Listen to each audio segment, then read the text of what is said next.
per ciò che riguarda le regionali, come vi comporterete? Stiamo vedendo che già il Presidente lancia Riparte Sicilia, ma anche Musumeci con la sua lista, abbiamo visto anche la presentazione di candidati di Autonomia Siciliana. Voi cosa farete? A chi appoggerete, se potete dirlo?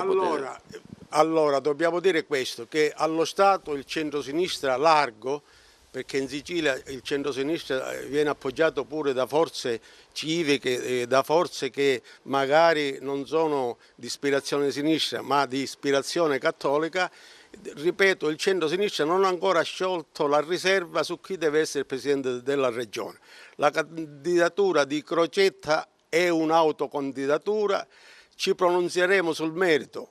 Io credo che bisogna fare le primarie di coalizione, il Partito Socialista ha già pronta una candidatura per le primarie e credo che il centrosinistra ancora ha le possibilità di vincere le prossime elezioni regionali se trova coesione, capacità di lavoro e soprattutto se rompe con certi sistemi che inquinano oggi l'Assemblea regionale siciliana.